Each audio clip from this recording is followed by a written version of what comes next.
Doctor Yunus সাহেব, আমরা এখন পর্যন্ত যতদূর বুঝতে পেরেছি আপনার ক্যাবিনেটের অলমোস্ট সকল উপদেষ্টা প্রতিদিন আপনাকে একটা আর্মি কুয়ের জুজু দেখাচ্ছে। ঠিক, আপনি সচিবালয় সংস্কার করলেই আর্মি টেক ওভার করবে, আপনি যদি পিলখানার কথা বলেন আর্মি টেক ওভার করবে। আপনারা আপনার উপদেষ্টারা সারাক্ষণ জুজুর ভয় দেখায় না?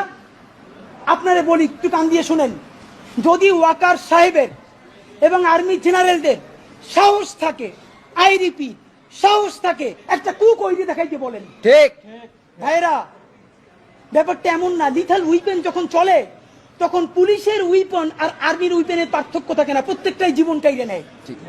এই মাত্র একটা বছর আগে আমাদের হাজারো হাজারো শহীদ যেই গুলিতে শহীদ হয়েছে, এর চেয়ে দামি গুলি তো আর্মি আমাদের উপরে ব্যবহার করতে পারবে না।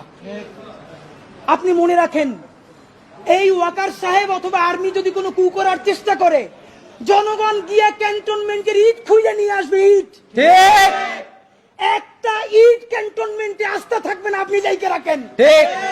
আপনি কারে ডরান? আপনি ভোট নেন। মিনিমাম 100 রিক্সাওয়ালার সাথে কথা বলেছি গতকাল পর্যন্ত, প্রত্যেকে বলে এই উপদেষ্টাদেরকে তারা বিশ্বাস করে না, কিন্তু ইউনূস বেড়া ভালো। এর মানে সারা বাংলাদেশের জুলাই যোদ্ধারা, জুলাইয়ের পক্ষের শক্তিরা আপনার মুখটা দেখা এখন পর্যন্ত এই সরকারের একটা হাত ধইয়া রাখছে। ঠিক। মাননীয় প্রধান উপদেষ্টা, আপনি বাঁচবেন কয়দিন বলেন? আপনার এত বয়স হয়েছে, বাংলাদেশের গড়ায় উঠছে প্রায় 20 বছর বেশি পাচ্ছেন। আমার বাপের 63 বছর বাচ্চা, তার চেয়ে আপনি প্রায় 20 বছর বেশি। আপনার অন্তরে যা আছে, আপনারা যে বাধ্য করে তার কথা বইলে দেন না। আপনারা কি করবে বলেন? আপনারা খুন করবে। আপনি প্রায় 80 বছর বাচ্চেন, আর কয় বছরই বা বাঁচবেন? আপনি কি করে? আপনাকে যদি হত্যা করা হয়, কিন্তু সেই রক্তের বিনিময়ে যদি আপনি শহীদদের রক্তের বিনিময়ে নতুন বাংলাদেশ গড়ে যেতে পারেন, আগামী 1000 বছর বাংলাদেশের মানুষ নামাজে প্রার্থনায় আপনার জন্য শুধু দোয়া করবে। প্লিজ আপনার এই বৃদ্ধ কাঁধে রাজনৈতিক দলগুলোর বন্দুককে রাখতে দিয়েন না। আপনি না পারলে কুইট করেন, ওরা নিজেরা বুঝে খাক। বাংলাদেশের রাজনৈতিক দলগুলো আপনার সাথে মিটিং করে সামনে এসে বলে আমরা নির্বাচনের রোডম্যাপ দেখি নাই, আমরা হতাশ। ভিতরে কথা বলার চেষ্টা করলাম, আফসোস রাজনৈতিক দলগুলো এত বদমাশ কেমনে হয় ভাই?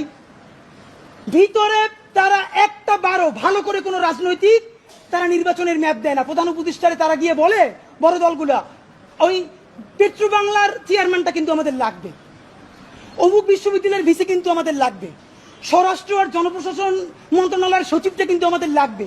বাইরে এসে বলে আমরা নির্বাচন না দেখে হতাশ। একই দ্বিচারিতা। তা আপনার প্রতি অনুরোধ, এই যে আপনারে বাহিরে এসে বলে যে আপনি নির্বাচন দেন না, আপনি কেন প্রেস মিট করে বলেন না বিএনপি আমার পেট্রো বাংলা চাই, জামাত আমার স্বরাষ্ট্রমন্ত্রী চাই, এনসিপি আমার কাছে জনপ্রশাসন চাই, বইলে দেন। ধরেন আপনি বইলে দিচ্ছেন, করবে কি? মারবে। আপনি তো এমনি একদিন মরে যাবেন, আজীবন বাঁচবেন। আপনি বইলে দেন না, ওদের নেংটা কইলে দেন। রাজনৈতিক শক্তির আমরা পক্ষে, কিন্তু রাজনৈতিক দলের নামে নিপীড়নের পক্ষে আমরা নয়। আনন্দমুখর হয় সেটা আগে থেকে ঠিক করার জন্য আপনি বইলে দেন না, ওদের নেংটা কইলে দেন। রাজনৈতিক শক্তির আমরা পক্ষে, কিন্তু রাজনৈতিক দলের নামে নিপীড়নের পক্ষে আমরা নয়। বন্ধুরা আমার, আপনি আরেকটা কথা বলেছেন, এখন থেকে প্রতিদিন আলাপ করুন আপনার এলাকায় ভোটদান ব্যবস্থা কেমন হলে সুন্দর হয়, কেমন হলে আনন্দমুখর হয়, সেটা আগে থেকে ঠিক করার জন্য, নতুন বাংলাদেশের কাজ করার জন্য সেইটা আপনারা প্রস্তুতি নেন। মাননীয় উপদেষ্টা, যমুনে বললে হবে না, এলাকায় গিয়ে যদি এই আলাপ শুরু করি, আমার পিটাইয়া ছালবাকল উঠেই আবার ঢাকায় পাঠাইবে। ঠিক, ঢাকার এলাকা কিন্তু এক না।